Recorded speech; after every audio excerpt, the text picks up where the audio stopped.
how come the Muslims are backward. Sister, I would mainly blame the media. The media today is in the hands of the Westerners, the Europeans. It's in their hand. They have the satellite, they have the television, they have the CNN, they have the BBC. It's in their hand. The media is in their hand. And whatever you read in your school books and books which we read in college, you'll read there that from 8th to the 12th century, it was the dark ages. Dark for whom? It was dark for the Europeans, not for the world. The Arabs and the Muslims were very much advanced from the 8th to the 12th century. They were very much advanced. The Europeans were backward. Because they were backward, they said it was dark ages for the world. It was not dark for the world, it was dark for the Europeans. With the limited instruments and technology what we had from 8th to 12th century, what discoveries the Muslim scientists made, it's unbelievable. Today, because science is advanced, we are making so many discoveries. There, with the amount of limited facility we had, the amount of discoveries Muslim scientists made, it's unbelievable. For example, I quoted in my talk that Ibn Nafis, he discovered the blood circulation. But in the medical books and the books we read in school, who discovered blood circulation? William Harvey. Everyone knows William Harvey, no one knows about Ibn Nafis. Ibn Nafis spoke about blood circulation 400 years before. The Europeans, they later on picked up the books of the Muslims and rehashed it and said, we discovered it. See, if you see the discovery that Muslims have made, for example, if you know Al-Idrisi, in 1154, he drew the first map of Mediterranean, the geography of the world. First. Mathematics. Muslims were far advanced in mathematics. We introduced the decimal points. Do you know what we call the digits 1, 2, 3? It's called as Arabic numerals. The other ones are called as Roman numerals. Why it's called Arabic numerals? Because the Arabs were the one who discovered it. The decimal point are the Arabic numerals. The person who first proved the Pythagoras theorem, he was Al-Abtusi. We know about the Pythagoras theorem, but we don't know about Al-Abtusi. He said that the square of the hypotenuse was equal to the sum of the opposite two sides of the triangle. Al-Biruni, he was an authority in trigonometry. All these people, they were experts. If you know of Al-Kindi, Al-Kindi, he was a philosopher, a mathematician, an astronomer. When great scientists like Galileo, Newton, etc., they said that all physical laws were absolute, he said that all physical laws are relative. And today we know the theory of relativity is proved by Albert Einstein. No one knows about Al-Kindi. He was the person who basically gave the idea of theory of relativity. Later on, he did more research and talked about theory of relativity. Who knows about the three brothers, Muhammad, Shakir and Hassan? Who know about them? They told the surface area of the earth from an angle at the Red Sea when people thought the world was flat. Chemistry. The Muslims are far advanced in chemistry. Ibn Hayyan, Jabir ibn Hayyar, they have Latinized the word Geber. So when we read in our textbook Geber, we think it's an European. It's a Muslim. Jabir ibn Hayyan. We know Geber, we don't know who's Jabir. He is the person who distilled alcohol. Alcohol comes from the Arabic word al-ghul, meaning ghost, evil spirit. Alkali is an Arabic word. He wrote 2,000 different pages only on chemistry. Muhammad Zakaria Razi, he was famous in medicine. He was authority on the field of smallpox and measles. He was the first person who used mercury ointment. He wrote books on children's disease. There are several Muslim scientists. Ali ibn Abbas, he wrote 20 volumes on medicine. Ali ibn Sina, known as Avicenna. Avicenna, it doesn't sound Muslim. Ali ibn Sina, Muslim. Avicenna, not Muslim. Who got the title of Aristotle of the East. He wrote the book Qanun, which was referred as a textbook of medicine till as late as 17th century. Who knows Ibn Zuhur? He was the person after Alexander who did research on parasitology. He described the H-mite, the pericarditis, he described the otitis media, he did tracheostomy. Several medical doctors, Al-Zaharwi.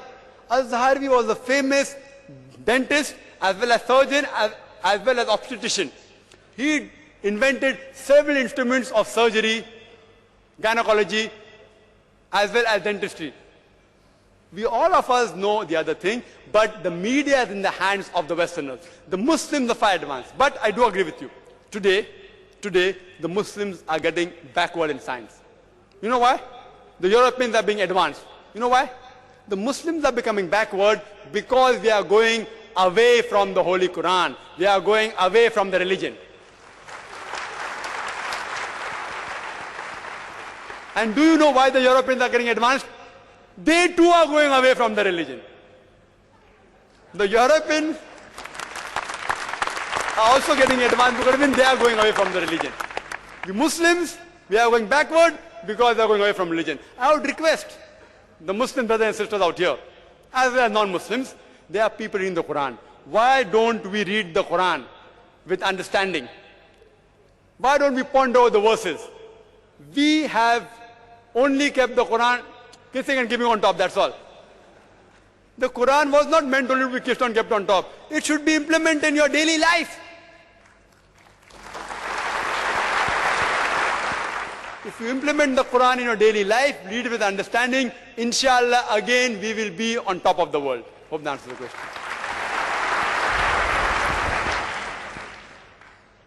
Now I would request our volunteers to give opportunity to any non-Muslim brothers and guests we have here at our mics to give them a preference and opportunity, and then our other brothers. Thank you. Can we have your name and designation and your question after that? Hello, My brother on the right. I am K. Mahesh, lecturer from Sabu Siddiq Polytechnic in the Computer Department. I would like to ask regarding the Muslim marriage system, why Islam allows more than one woman to be married with a man? I mean, apart from that, why it allows multiple marriages after talaqs? And does it harm, in terms of medical, like AIDS and that type of things? And why Islam suppresses the woman that much and don't give the equal status to the woman? As a recent example of Afghanistan, which had happened, that a woman had been beaten as she was out and doing some work, and she wasn't in the parda. Brother, what I would request you ask question on the topic. Dakir has covered another topic of this question. Women's rights in Islam, modernizing or outdated. There is a videotape we have available. Women's rights, it covers up. It's a 3-hour lecture. You just put one question. There are hundreds of questions on this topic. Brief topic. And he has covered up many of these questions. What we request, ask question on the topic. Why it allows more than one marriages, like 2-3 women, one man? I mean, marry more than one. No, excuse me. Can I have your name, please? I didn't. K. Mahesh. I am K. Mahesh. Huh? What I would like to clarify is that today the talk is on Quran and modern science.